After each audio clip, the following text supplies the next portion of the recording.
had a video on my YouTube channel that got over 1 million hits, but we had to take it down. It was the guard screen in the jail I was housed in Phoenix, Arizona, run by Sheriff Joe Arpaio. Prides himself on being the toughest sheriff, tough on crime and drugs. It's a video of an Aryan brother, neo-Nazi gang member, murdering another inmate who'd refused to beat someone up for the gang. Method he used to kill him, he started smashing this guy's head over and over and over into the concrete. 10 minutes in, the guard still hadn't noticed, and you could see him just stomping on the back of the guy's head and blood just going everywhere.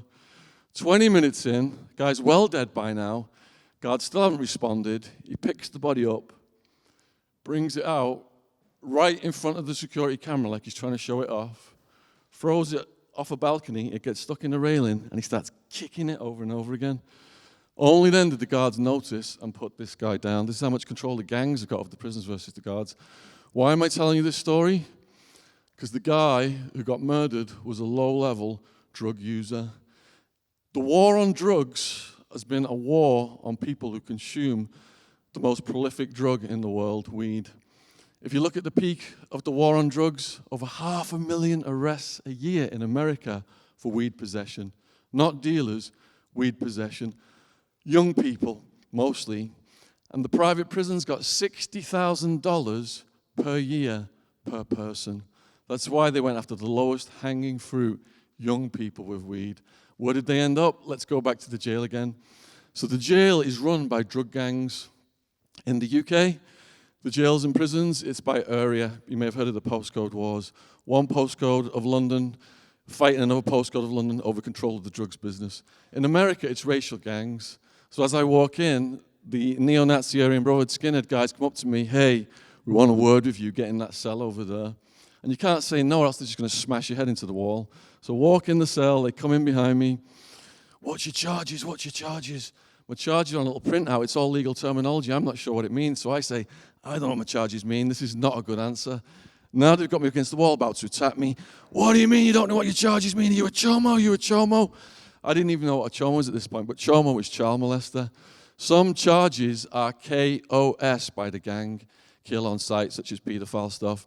Other charges are SOS, smash on sight, drive-by shootings, because women and kids sometimes get hit. Anyone coming in with a sex offense or a crime against a woman, right away the gang is going to try and murder them, or at the very least they're going to attack them. That's called convict justice. In the end, I pulled out my charge sheet. They saw I was in for drugs. Nearly everyone is in prison for drugs these days. That's acceptable. Then they explain all the rules you must follow, or else the whole gang will attack you. If someone calls you a punk, a bitch, or hits you, you must fight them on the spot, or else the whole gang will attack you. You cannot talk to the guards. They'll attack you for snitching. Can't sit at the tables of the other races. They'll attack you for that. And on and on and on it goes. Now, the more violence they commit, the higher up in the gang hierarchy are the tattoos that they earn.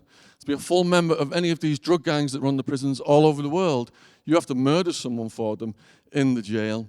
So the whole purpose of prisons and the police has been subverted by this insane war on drugs.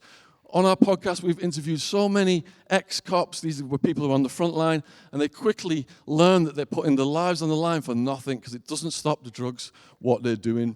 And so many of them are losing their lives.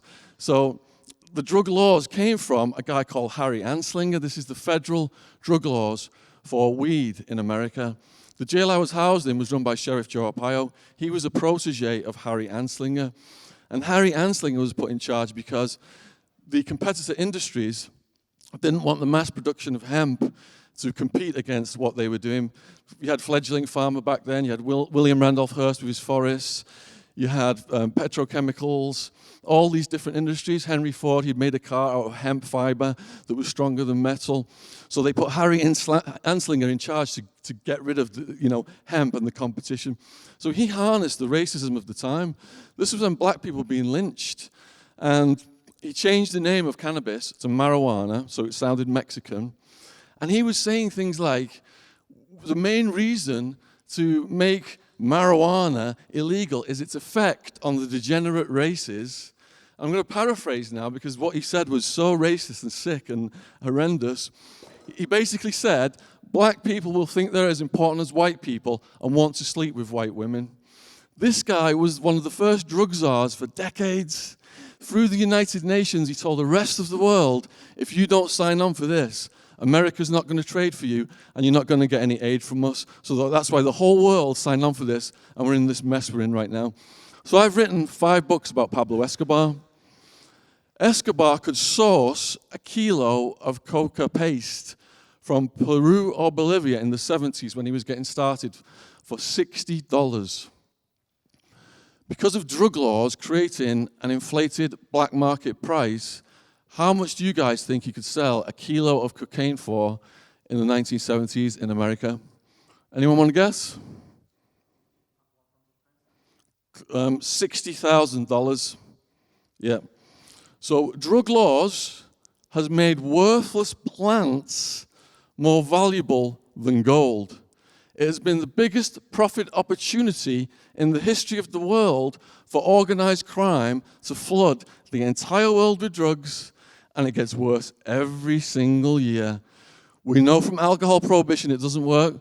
Drug prohibition, we've got stronger drugs than ever, more prolific.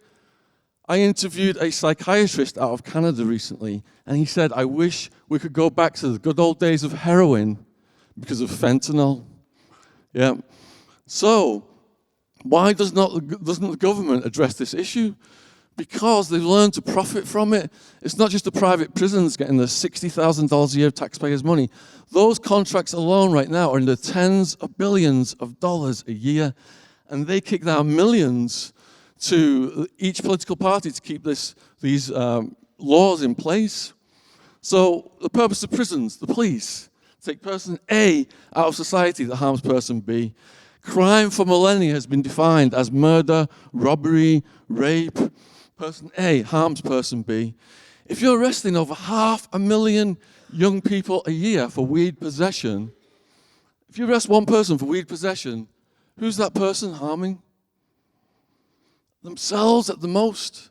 And they're going to throw them in a jail where I was housed, where I saw firsthand these kids getting tattoos and turned into neo-Nazis and becoming heroin users and getting hepatitis C.